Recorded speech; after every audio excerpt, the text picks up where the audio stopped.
திருச்சிற்றம்பலம். அரர்ம பார்வதி பதே ரர மகாதேவா. தென்னாடுடைய சிவனே போற்றி, எண்ணற்றவர்க்கும் இறைவா போற்றி. திருச்சிற்றம்பலம். ஒழியான திருமேனி உமிழ்தான மிகமேவும் கழியார வரும் யானை கடல் நாழோ மரவ மல்லழியாழும் மல்ல தோவும் அடியார்கள் உழமாற வழியாக வலிதாய வினை கூட நினையவே. திருச்சிற்றம்பலம். தில்லை குத்தவர்மான் திருவடிகளை சிறமேற்கொண்டு குருமகா சன்னிதானங்கள் பொற்பாதம் பணிந்து அடியவர் பெருமக்கள் பொற்பாதம் பணிந்து இன்றைய அபிராமி அந்தாதி சிந்தனையிலே சென்ற வாரம் 31வது பாடலை நாம் சிந்தித்தோம். உமையும் உமையொரு பாகனும் ஏக உருவில் வந்து இங்கு எமையும் தமக்கு அன்பு செய்ய வைத்தார். இனி எண்ணுதற்கு சமயங்களும் இல்லை, இன்று எடுப்பாள் ஒரு தாயும் இல்லை. அமையும் அமையொரு தோழியர் மேல் வைத்த ஆசையுமே என்பதாக அந்த 31வது பாடல். அந்த ஆசை என்ற அந்த சொல்லிலிருந்து ஆரம்பித்து ஆசை கடலில் அகப்பட்டு அருள் அற்ற அந்தகன் கை பாசத்தில் அல்லல் பட இருந்தேனே. நின் பாதம் என்னும் வாசக்கமலம் தலைமேல் வலிய வைத்து ஆண்டு கொண்ட நேசத்தை என் சொல்லுவேன் ஈசர் பாகத்து நேரிழையே என்பதான 32வது பாடலாக இங்கே அமைந்து உள்ளது அபிராமி அந்தாதியிலே. அருமையான ஒரு பாடலாக, அதாவது ஆசை கடலில் அகப்பட்டு, எவ்வளோ ஒரு அருமையான வார்த்தைகள் பாருங்கள். இன்றைக்கு நமக்கு வரக்கூடிய துன்பத்திற்கெல்லாம் காரணம் என்ன என்றால் ஆசைதான்.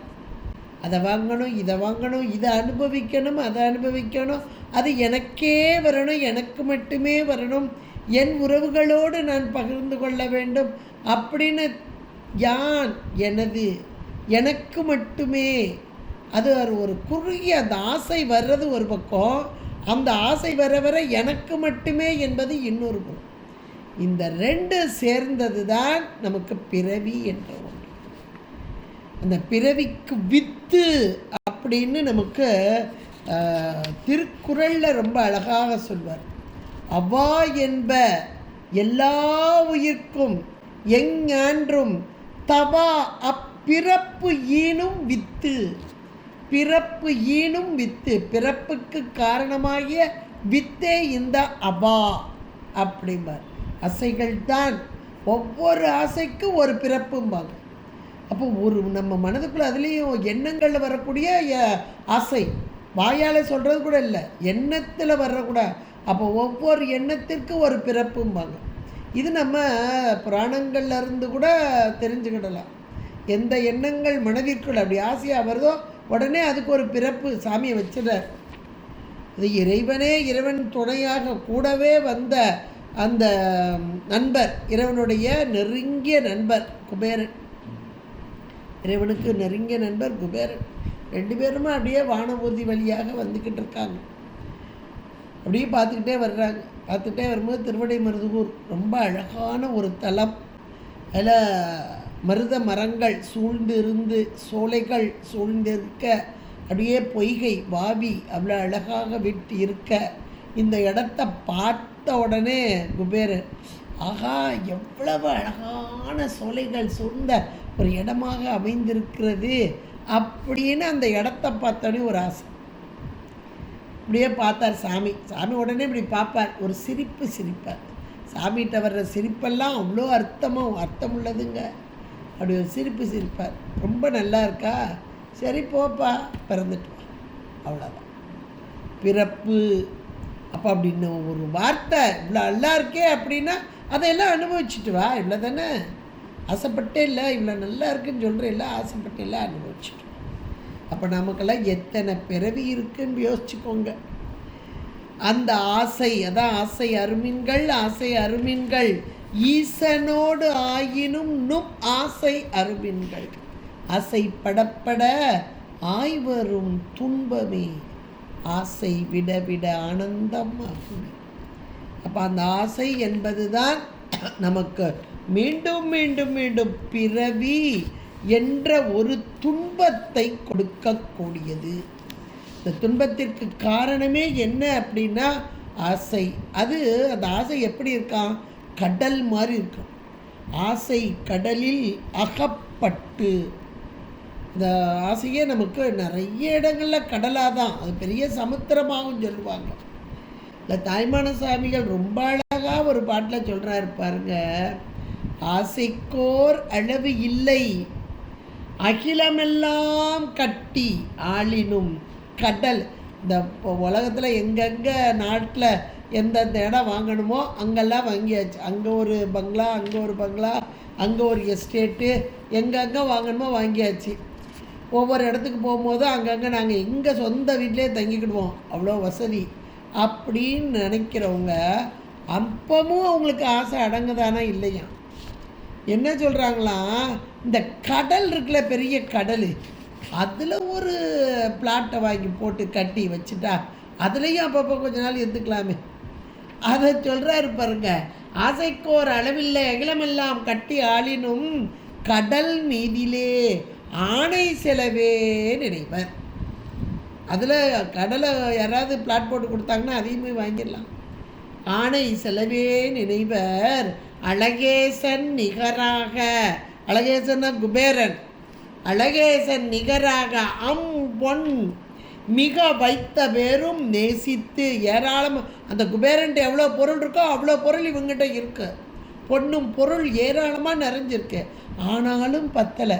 என்ன சொல்கிறாங்கன்னா, இந்த ரசவாத வித்தைன்னு ஒன்று இருக்குது பாருங்க, அது மட்டும், அந்த வித்தை மட்டும் தெரிஞ்சிட்டுனா இன்னும் எவ்வளவு பொண்ணாக்கலாம். அதை அழகாக சொல்கிறார், அழகேசன் நிகராக அம்பொன் மிக வைத்த பேரும் நேசித்து. எது மேலே? இந்த பொண்ணு தங்கத்து மேலே ஆசையை வச்சு ரசவாத வித்தைக்கு அலைந்திடுவர் நெடுநாள். அப்புறம் அது ஒரு கதைக்குது. முதல்ல மண்ணாசை, பொன்னாசை, அப்புறம் இன்னும் சொல்கிறாரு பாருங்க, நெடுநாள் இருந்த பேரும் நிலையாகவே இன்னும் காயகற்பம் தேடி நெஞ்சு புண்ணாவர். என்ன வயசாகிட்டு போங்க, இந்த வயசா? நீ கூட ஒரு அம்மா சொல்லுது, அதுக்கு வயசு 80 வயசு.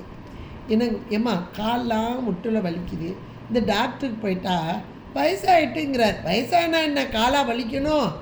அப்போ அவங்களுக்கு என்ன இருக்குது? இன்னும் முதல்ல இருந்த மாதிரியே காலு கையெல்லாம் வலி இல்லாமல் நல்லா இருக்கணும். நமக்கு வயோதிகமாகுது, அதனால் இந்த உறுப்புகள்லாம் தளண்டு போகுது. அதாவது உடம்பு நிலை இல்லாதது. நிலை இல்லாத தன்மையை ஏற்றுக்கொள்ளும் பக்குவம் நம்மகிட்ட இல்லை. முதல்ல இருந்த மாதிரியே இருக்கணும் அப்படின்ற ஒரு எண்ணம், அதுதானே ஆசை. அதுக்கு தான் காயகற்பம் தேடி நெஞ்சு புண்ணாவர் எல்லாம் யோசிக்கும் வேளையில் பசி தீர உண்பதும் உறங்குவதுமாக முடியும். உள்ளதே போதும் நான் என குளறியே ஒன்று விட்டு ஒன்று பற்றி பாசக்கடற்குள்ளே வீழாமல் பரிசுத்த அந்த நிலையை அருள்வாய். பார்க்கும் இடமங்கும் ஒரு நீக்கமர நிறைகின்ற பரிபூரண ஆனந்தமே அப்படின்னு பரிபூரண ஆனந்தத்தில் அழகாக தாய்மான சுவாமிகள் சொல்கிறார். இந்த ஆசை என்பது சாதாரணமான ஒன்று இல்லை. நம்முடைய அருளாளர்களும் இந்த ஆசை என்பது நம்மை மீண்டும் மீண்டும் மீண்டும் பிறவி கடலில் செலுத்தும். ஒவ்வொரு ஆசைக்கும் ஒரு பிறவி என்பதை மிக அழகாக எடுத்து சொல்லக்கூடியவர்களாக இருக்கிறார்கள். அப்போ பிறப்பு என்பது வேண்டாம் என்று ஒரு அச்சம் நமக்கு வரணும். யான் ஏதும் பிறப்பு அஞ்சேன் இறப்பதனுக்கு என் கடவேன். எவ்வளோ அழகான வார்த்தைகள் பாருங்க. யான் ஏதும் பிறப்பு அஞ்சேன் இறப்பதனுக்கு என் கடவேன். அப்போ எனக்கு பிறவி என்பது அதான், அப்பா எனக்கு பயம் கிடையாது அப்படிங்கிறார். எதுக்கு பயம் இல்லை? பிறப்புக்கு பயம் இல்லை. பிறப்பு என்பது இனி எனக்கு வராது. ஏனென்றால் இறப்பு உண்டேல் பிறப்பு உண்டு, மரணம் உண்டேல் ஜனனம் உண்டு. மரணம் உண்டேல் ஜனனம் உண்டு.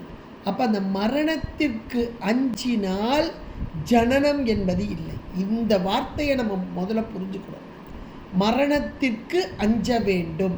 அப்போ மரணம் என்பது உண்டு தானங்க, அதுக்கு எப்படி நான் அஞ்சு இருக்க முடியும் அப்படின்னு நமக்குள்ள ஒரு கேள்வி வரணும்.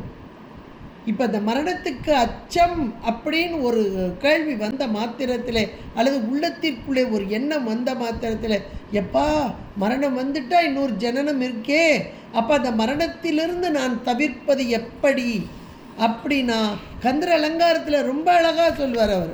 மரண பிரமாதம் நமக்கு இல்லையாம். எவ்வளோ ஒரு உறுதியாக சொல்கிறார் பாருங்க. மரண பிரமாதம் நமக்கு இல்லையாம். என்றும் ஏன் தெரியுமா?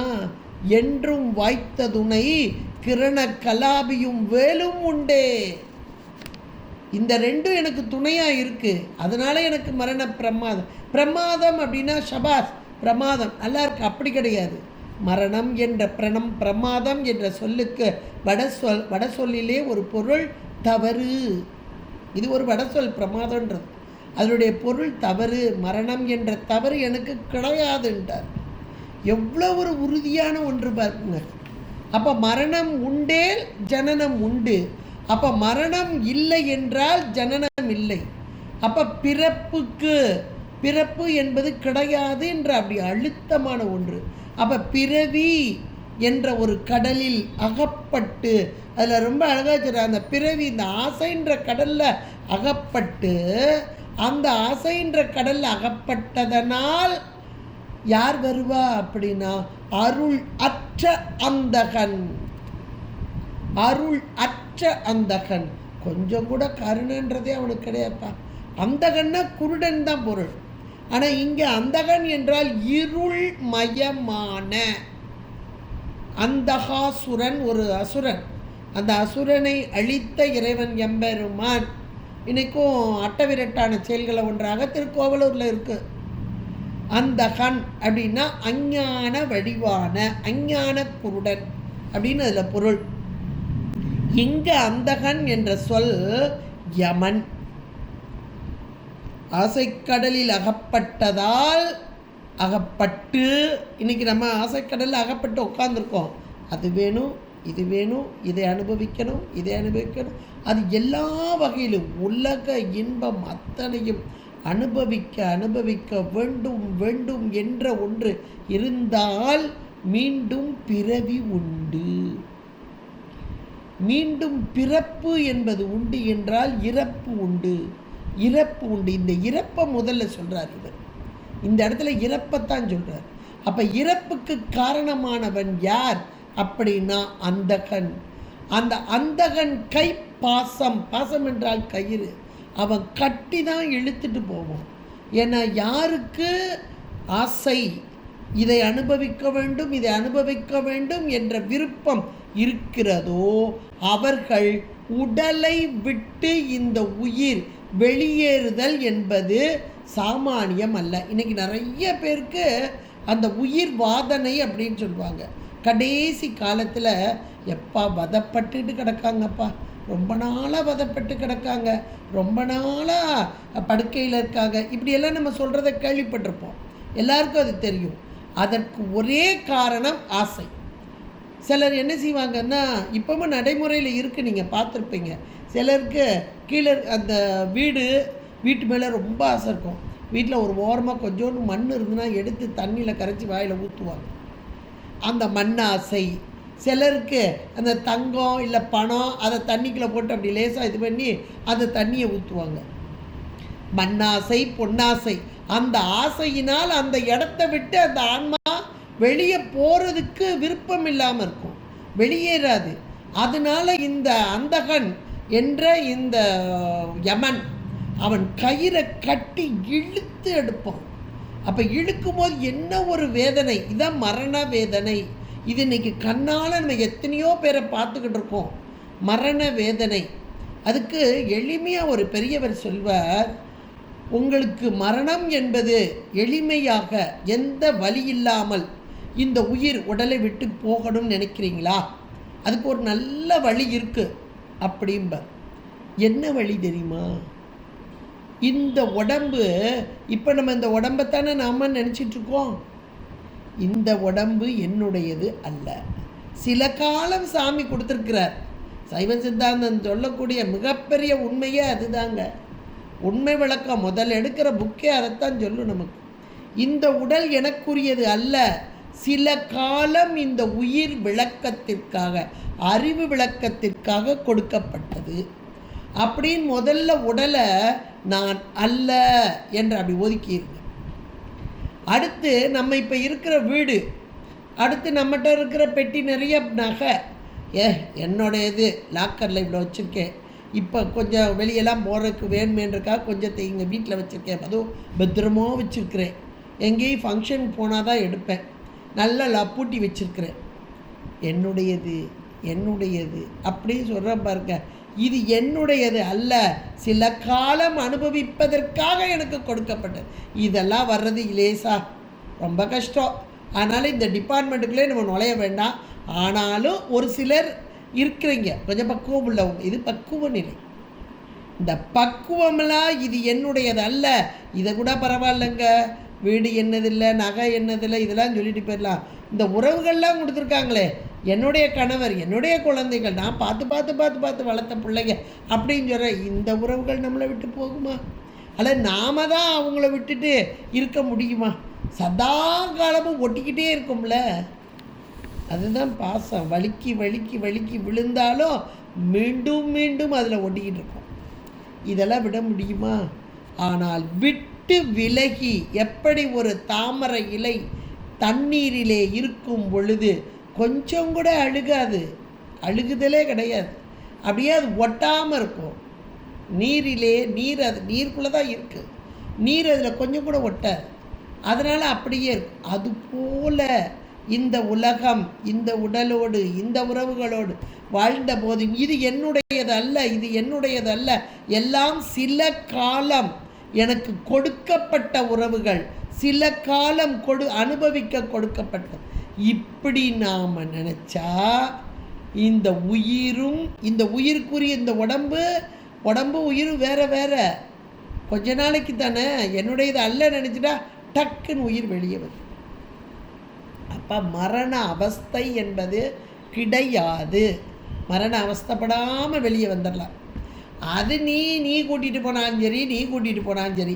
இங்கே 2 கேட்டகரி கொடுத்துருக்கிறார். ஒன்று யமகாதகன், அந்த யமன் அந்தகன், அந்தகன் கை பாசத்தில் அல்லல் பட இருந்தேனை, அந்த இடத்துல ஒரு கமா ஏற்கனவே இருக்குது, அதில் இருந்தேனை.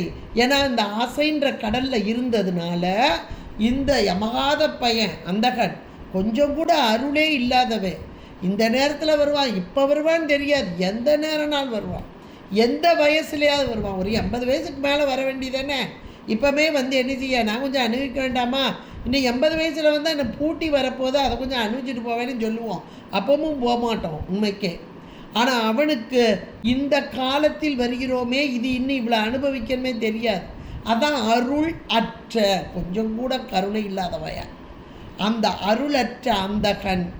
அவனுடைய கைப்பாசம், கையில் இருக்கக்கூடிய கயிறு, அதில் அல்லல் பட துன்பம், அதை போட்டு இழுத்துட்டு வரும்போது என்ன ஒரு துன்பம், அதை சொல்ல முடியாது. நமக்கு தெரியாது, கண்டவர் விண்டிலர், நாம் இன்னும் போகலை, போனால் தானே வந்து திரும்ப சொல்ல முடியாது. ஆனால் போகும்போது போனோம்னா திரும்ப வர முடியாது, வந்தாலும் அந்த அனுபவத்தை திரும்ப சொல்ல முடியாது. ஆனால் அருளாளர்கள் பெரு வியாபகத்தில் இருப்பதால் அந்த வியாபகமான நிலையில் அந்த துன்பம் எப்படிப்பட்டது என்பதை உணர்ந்து, இந்த அபிராமிப்பட்டவர்லாம் அப்படிப்பட்டவர் தான். அந்த வியாபக நிலையில் உணர்ந்து அந்த துன்பத்தை இங்கே அப்படியே அழகாக சொல் ஓவியமாக, ஒரு ஓவியம் வரைஞ்சால் எப்படி அழகாக புரியுமோ அதுபோல சொல் ஓவியமாக அருமையாக வரைந்து நமக்கு எளிமையாக புரியும் வண்ணமாக சொல்லியிருக்கிறார். அருளற்ற அந்தகன் கை பாசத்தில் அல்லல் பட இருந்தேனை. அப்படி இருந்தவன அம்மா நின் பாதம் என்னும் வாசக்கமலம் தலைமேல் வலிய வைத்து. எவ்வளோ ஒரு அருமையான ஒன்று. இப்படி போய் துன்பத்தில் அகப்பட்டு அப்படி கஷ்டப்பட இருந்த என்ன போய் நீ என்ன செஞ்ச தெரியுமா? உன்னுடைய திருவடி சார்பு, அவனுடைய பாசக்கையில் இழுத்துட்டு போவான். ஆனால் அம்மையுடைய திருவடி நல்ல தாமரை திருவடி. இந்த முடைத்தலை உயிர்களாகிய என்சான் உடம்புக்கு சிரசே பிரதானம் என்பார்கள். இங்கே சிரசு என்பது ஆகு பெயராக உயிரின் அறிவு, உயிரின் அறிவு.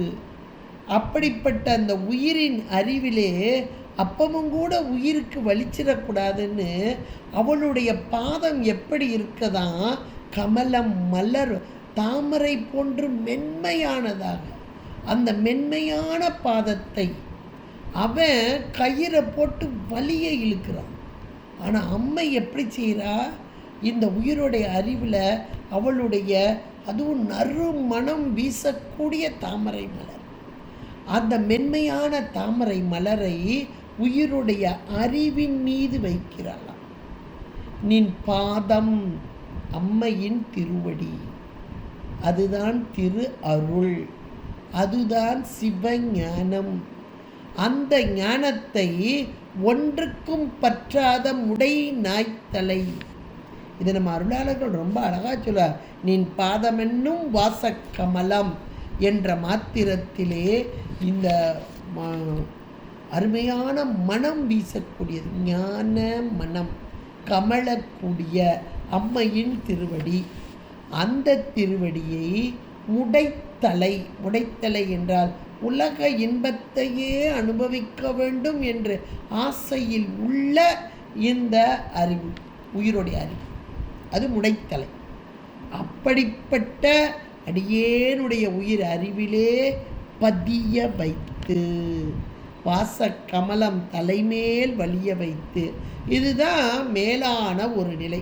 இந்த நிலை எப்போ வரும் அப்படின்னா, கொஞ்சம் கொஞ்சமாக ஒவ்வொரு பிறவிலையும் எத்தனையோ பிறவி பிறந்து மரணம் அந்த அனுபவித்து மீண்டும் பிறப்பெடுத்து இந்த பிறவி, இப்போ இந்த பிறவி இது ஒரு நல்ல மானுட பிறவி. இந்த நூல்களெல்லாம் படிப்பதற்கு நமக்கு அருள் பாலித்த இந்த பிறவி, இப்படி அருள் நிலையில் நம்மை கொண்டு வந்து விட்ட அம்மை.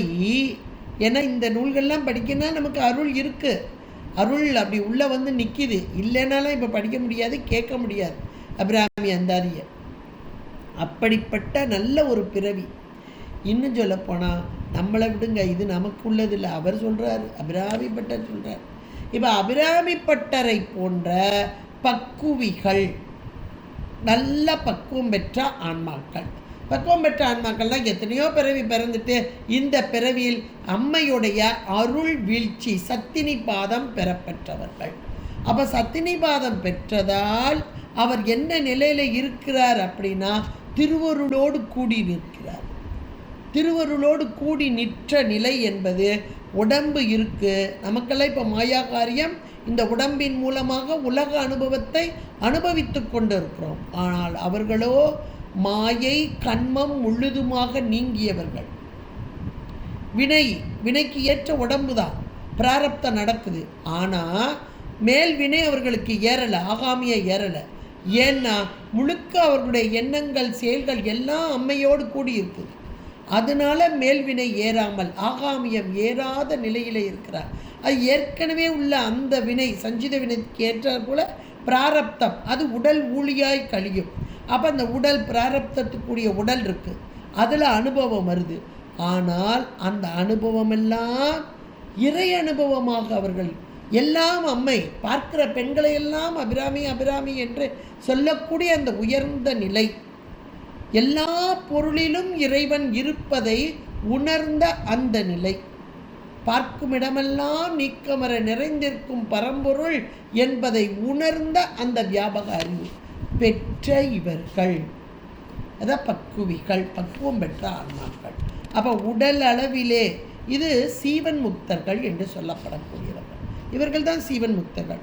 உடல் அளவிலே இருப்பார்கள், நம்மை போலவே இருப்பார்கள், உலகத்தில் நடமாடுவார். ஆனால் அவர்களுக்கு உலக வாதனை என்பது துளி கூட கிடையாது. ஏனென்றால் உலக அனுபவம் என்பதே கிடையாது. முழுக்க இறை அனுபவம், எல்லாவற்றிலும் இறைவனை கண்டு இறைவனோடு ஒன்றித்த நிலை. இது சீவன் முக்தர்கள். இன்னும் சொல்லப்போனால் இந்த சீவன் முக்தர்கள் பக்குவம் பெற்ற ஆன்மாக்கள். இந்த பக்குவம் பெற்ற ஆன்மாக்களை இறைவன் ஆண்டு கொண்டு, அதிலேயே இருக்குது, வலிய வைத்து, தலைமேல் வலிய வைத்து. நான் போய் வையுமான்னு சொல்ல முடியாது, அவளா வந்து வைக்கலைன்னா எனக்கு கிடையாது. இந்த வலிய வைத்துன்றது மேலான ஒன்று. அது இறைவனாக வந்து அந்த திருவருள் வீழ்ச்சி, அந்த திருவடி பேரு கொடுக்கவில்லை என்றால் நாம அடைய முடியாது. அந்த வலிய வைத்து ஆண்டு கொண்ட, அந்த ஆண்டு கொண்ட அப்படின்ற மாத்திரத்தில் ஆண்டு கொள்ளுதல் என்பது இந்த உயிரை தனதாக்கி கொள்ளுதல். இந்த பக்குவம் பெற்ற ஆன்மா இருக்கு பாருங்க, அந்த உயிரை தனதாக்கி கொள்ளுதல், அதுதான் ஆண்டு கொண்ட. ஆண்டு கொண்ட நேசத்தை, அதை அந்த வரியை சேர்த்து, இந்த வார்த்தையை சேர்த்துக்கிட்டிங்கன்னா இன்னும் உங்களுக்கு புரியும். ஆண்டு கொண்ட நேசம். அப்போ நேசம் என்பது இங்கே கருணை, அருள், இன்னும் மேலான அன்பு. மேலான அன்புனா போய் அன்பு செய்கிறது, வந்த இடத்துல அன்பு செய்கிறது இல்லை, போய் வலிய போய் அன்பு செய்கிறது, அதுதான் நேசம். வலிய போய். நீங்கள் இது நம்ம அருளாளர்கள் வாழ்க்கையில் கூட நம்ம பார்க்கலாம். ஞானசம்பந்த பெருமான் பார்த்தீங்கன்னா ஒவ்வொரு தளந்தளமாக போகிறாரு. அப்படி போகும்போது வலிய போய் கேட்பார், ஏன் எல்லாரும் சோர்வாக இருக்கிறாங்க, ஏன் எல்லாரும் சோர்வாக இருக்காங்க, ஏன் நிறைய பேர் காணும் அப்படின்னு கேட்ப, எல்லாரும் கடுமையான குளிர் ஜுரம், அதில் துன்பம் அடைந்து கொண்டு இருக்கிறார். இந்த வலிய போய் கேட்கிறது. அப்புறம் அந்த திரு பாச்சிலாச்சிரமத்துக்கு வரும்போது அந்த கொல்லிமலவனுடைய மகள் அது கிடக்கிற பார்த்து, யார் இந்த பெண், எதனால் இப்படி துன்பப்பட்டு கொண்டு வலிய போய் கேட்கிறது. இப்படியெல்லாம் ஒவ்வொரு அவர் செய்த அற்புதங்களை பார்த்திங்கன்னா வலிய போய் கேட்பார். அந்த ஒரு செட்டி பெண்ணுக்கு அற்புதத்தை நிகழ்த்தும் போது கூட அந்த பெண் அழுதுகிட்டு இருக்கா. அந்த இடத்துல போய் நின்று, அம்மா அவருடைய துன்பம் என்ன, ஏன் இப்படி அழுதுகிட்டு இருக்கா.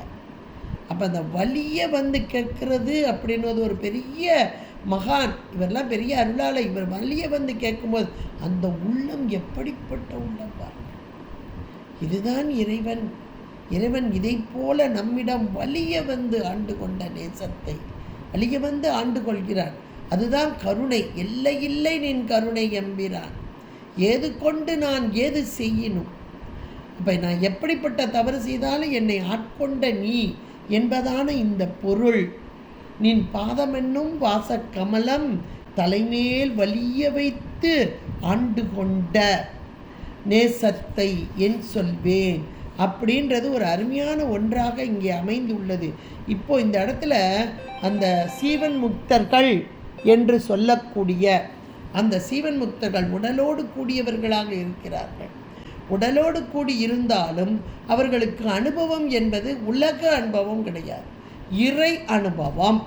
அந்த இறை அனுபவம் எப்படி இருக்குன்னா, இன்னும் அவங்க முக்தினா பரமுக்தி, உடம்பை விட்டுட்டு போகணும். உடம்பை விடலை, உடம்பு இருக்குது, உலகம் இருக்குது, உலகத்தில் தான் இருக்கிறாங்க. உடம்பு இருக்குது, உலகம் இருக்குது, உலகத்தில் தான் இருக்காங்க. ஆனால் அவர்களுக்கு இந்த உடலோடு கூடி இந்த உலகத்தை அணிவிக்கும் போது வாதனை என்பது கிடையாது.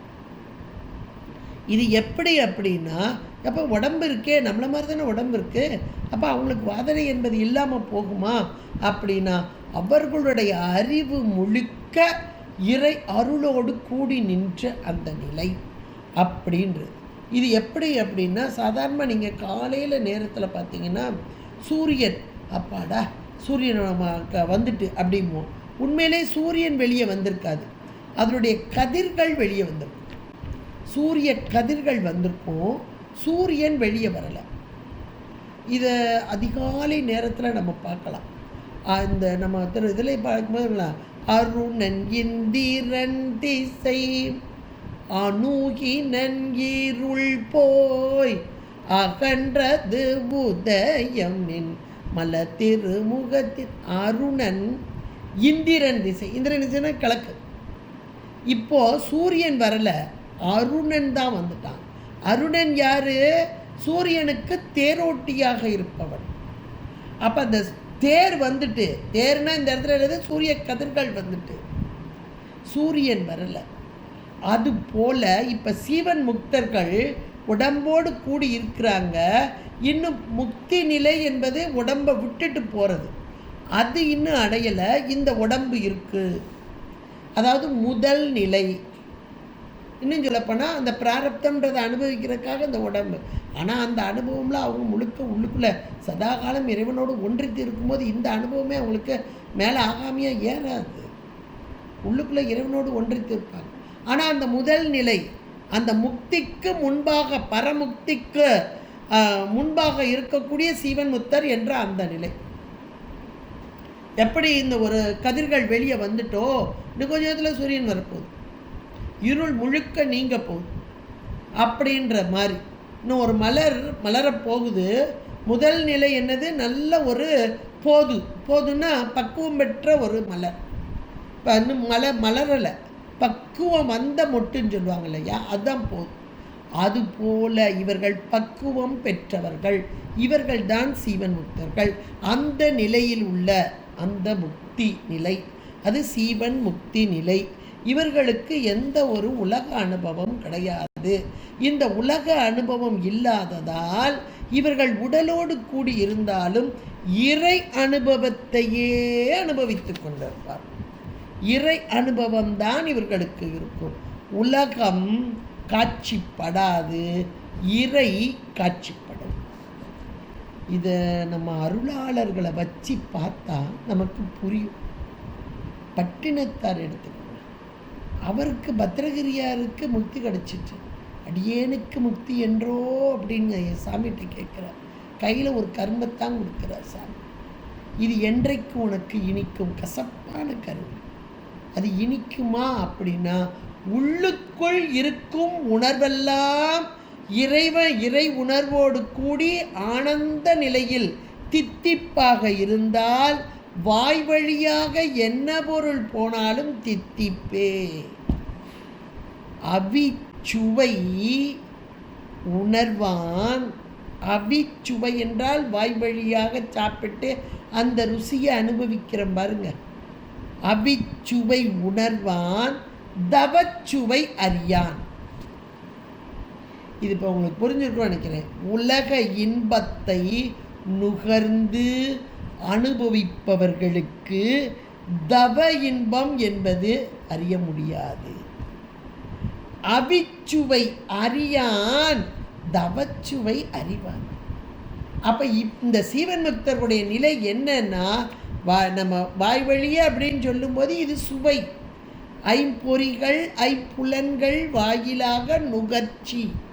இந்த நுகர்ச்சி உலக நுகர்ச்சி யாருக்கு இருக்கிறதோ அவர்களுக்கு தவச்சுவை என்பது இறை உணர்வு. உலக அனுபவத்தில் இறைவனை அனுபவிக்க முடியாதா? ஒன்று தான் அனுபவிக்க முடியும். உலக அனுபவம் வந்தால் இறை அனுபவம் கிடையாது, இறை அனுபவம் வந்தால் உலக அனுபவம் கிடையாது. இது அழகான ஒரு வார்த்தையாக இங்கே இந்த அபிராமிப்பட்டர் தான் அனுபவித்ததை வார்த்தைகளாக்கி, வார்த்தை ஜாலம் என்று சொல்லலாம், அழகாக சொல்கிறார் பாருங்கள். நின் பாதமென்னும் வாசக்கமலம். இந்த கமலம் எப்படிப்பட்டது? நறுமணம் கமழக்கூடியது. இன்னும் சொல்லப்போனால் ஞான மனம் கமலும் இந்த கமலம் போன்ற திருவடி. இதுதான் சிவஞானம், திருஅருள், திருவருள் வீழ்ச்சி, சத்தினி பாதம் பெற்ற ஆன்மா என்பதை அழகாக சொல்லிட்டார். தலைமேல். அப்போ தலை என்பது இங்கே உயிரின் அறிவு, இறைவனுடைய திருவருள் வீழ்ச்சி பெற்ற உயிரின் அறிவு. வலிய வைத்து ஆண்டு கொண்டா அது நாம எடுக்க முடியாத இறைவனா, நம்முடைய பக்குவம் தெரிந்து இறைவனா கொடுக்கக்கூடியது. ஆண்டு கொண்ட நேசம், அதுக்கு ஒரே காரணம் கருணை. நேசத்தை என் சொல்லுவேன், அதை நான் எப்படி சொல்ல முடியும்? இது சொல்ல முடியுமா? அனுபவத்தை சொல்ல முடியுமா? உலக அனுபவத்தையே சொல்ல முடியாது, வார்த்தைகள் கிடையாது. இந்த இறை அனுபவத்தை அவர்களால் சொல்ல முடியுமா? ஆனாலும் இறங்கி வந்து நம்பொருட்டாக சொல்கிறார்கள் என்றால் எவ்வளோ பெரிய கருணையின் வடிவு இவர்கள் என்பதை நாம் உணர்ந்து கொள்ளணும். அவ்வளோதான். நேசத்தை என் சொல்வேன், இது எப்படி சொல்ல முடியுமா? அந்த இறைவன் கொடுக்கக்கூடிய அந்த ஆனந்தத்தை அனுபவித்தவர்கள் அந்த ஆனந்தம் இப்படிப்பட்டது என்று சொல்லவே முடியாது. ஆனாலும் கூட சொல்ல வருகிறார்கள். மாணிக்கவாசகர்லாம் அப்படியே எத்தனை இடங்கள்ல அந்த ஆனந்த தேன், அந்த தேனாக்கி சொல்வார். ஒரு தேன் பருகும்போது எத்தனை இன்பம், புத்துணர்வு இப்படியெல்லாம் கிடைக்குது அப்படின்னு. அதில் தேன் பருகிறதுன்றது நாவுக்கு உரிய ருசியாக சொல்கிறது. ஏன்னா நமக்கு நாவுடைய ருசி தானே தெரியும். இதை வச்சு தானே அதை அனுபவிக்க முடியும். பெற்ற சிற்றின்பமே வேறின்பமாக அந்த சிற்றின்பத்தை சொல்லி இதை போல, ஆனால் இதற்கு கால இட எல்லை உண்டு, அதற்கோ கால இட எல்லை இல்லாதது அப்படின்னு சொல்லிட்டு போயிடுவாங்க. இது இன்னும் சொல்லப்போனால் நமக்கு எல்லா அருளாளர்களுமே, நம்ம நால்வர் பெருமக்களுமே நீங்கள் எடுத்துக்கலாம். நால்வர் பெருமக்கள் மட்டும் இல்லை, அருணகிரி பெருமான் இவங்க எல்லாமே தன்னை பெண்ணாக்கி இறைவனை ஆடவனாக்கி அந்த ஆடவனோடு கூடும்போது இருக்கக்கூடிய அந்த இன்ப உணர்ச்சியை அங்கே மிக அழகாக அகத்துரை பாடலாக்கி தருவார். எவ்வளவு நைந்து ஏராளமான பாடல்கள் இங்கே அமைந்துள்ளார். தாய்மான சபையில் ரொம்ப அழகாக சொல்லியிருக்கார். அதைத்தான் இங்கே அபிராமி பட்டரும் சொல்கிறார். என் சொல்லுவேன், அந்த நேசத்தை என் சொல்லுவேன். அம்மையை சொல்றார், ஈசர் பாகத்து நேரிழையே. இறைவனுடைய ஒரு பாகம் வாம பாகம், கருணையை வடிவான இந்த அம்மை இறைவனின் அருள் ஆற்றல். அந்த அருள் ஆற்றல் அம்மையாக வெளிப்பட்டு அது எப்படி வருகிறது? நேரிழை என்றால் அழகான அணிகலன்களை அணிந்தவளாக. அம்மைக்கு அணிகலன்கள் உண்டா என்றால் நாம் அவளை உருவம் கொடுத்து பார்க்கிறோம். அது எப்படிப்பட்ட உருவம்? நம்மை போன்ற ஒரு உருவம் கொடுத்து பார்க்கிறோம். அது நம்மை போன்ற ஒரு உருவம் அப்படின்னு சொல்லும்போது, ஆனால் நம்மிலும் மேலானவள் என்ற உணர்வு நம்மகிட்ட இருக்கு. அப்போ அவளை அலங்கரித்து, உன்னை சிங்காரித்து, உன் அழகு பாராமல் என்னை சிங்காரித்து இடர்பட்டேனே அப்படிம்பார். அப்போ அம்மையை அழகுபடுத்துதல். நமக்கு அழகுபடுத்தல்னா என்ன தெரியும்? நிறையா நிகழ்கள் போடுறது, நிறைய பூக்கள் வாங்கி கொண்டு வந்து அழகழகாக தொடுத்து கொடுக்கறது, இன்னும் அழகான புடவைகள் வாங்கி, இப்படி தான் அழகுபடுத்த தெரியும்.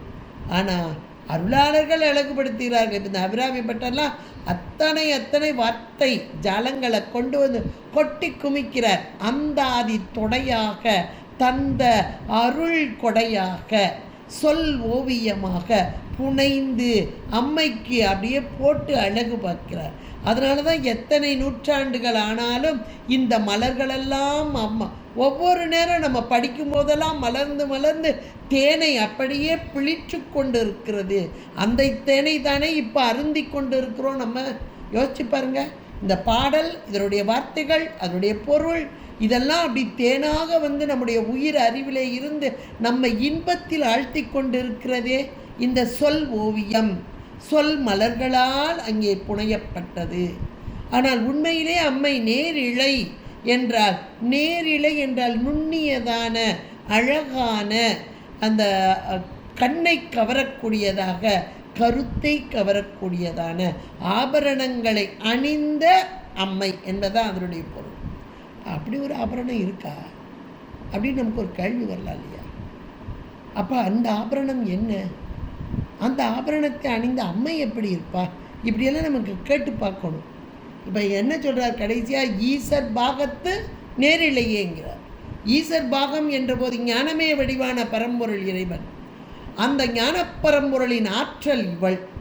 அப்போ அந்த ஆற்றல் வடிவான அம்மைக்குரிய நேரிழை என்பது கருணை, அன்பு, உயிர்கள் மீது கொண்ட கருணை. அதுதாங்க நேரிழை. அதுதான் நேரிழை. இழை என்றாலே அழகான ஆபரணம். அவளுடைய ஆபரணம் என்னது அப்படின்னா, நம்ம பார்த்தோன்னே இப்போ நமக்கு ரொம்ப பிடித்தமான உடனே சிரிச்சுட்டு போய் கட்டிக்கிடுவோம். நம்ம பேரன் பேத்தி அல்லது நமக்கு ரொம்ப விருப்பமானவங்கன்னா அவ்வளோ ஒரு முகமோ அகமோ எவ்வளோ ஒரு சிரிப்போடு இருக்கும், எவ்வளோ சந்தோஷம் வரும். இது நகைதானே, இது புன்னகைதானே, இது பொன்னகையாக, பொன் போன்ற நகையாக, வைர நகையாக, இதுதான் நுண்ணிய கருத்தை கவரும் நகையாக. யாருடைய கருத்தை? எந்த ஆன்மா பக்குவம் பெற்றதோ அந்த ஆன்மாவை அப்படியே பிடிச்சு இழுக்கிறது மாதிரி. ஏன்னா பக்குவம் பெற்ற ஆன்மாக்களுக்குத்தான் உண்மை புலப்படும். உண்மையான அந்த திருவருள் என்ன, ஞானமே வடிவான அந்த பரம்பொருளின் ஆற்றல் என்ன, அருள் என்றால் என்ன என்பது புரியும். அதைத்தான் நேரிழை என்றார். நுண்ணியதான இழை என்பது பொருள். அந்த நுண்ணிய அறிவு கூர்த்த மெய் ஞானத்தால் கொண்டு உணர்வார் தம் கருத்தின் நொக்கரிய நோக்கி. அந்த கூர்த்த ஞானத்தை தான் அணிகலனாக கொண்ட அம்மை ஞானமே வடிவான பரம்பொருளின் ஒரு பாகமாக இருக்கும் அருள் கருணை என்பதாக.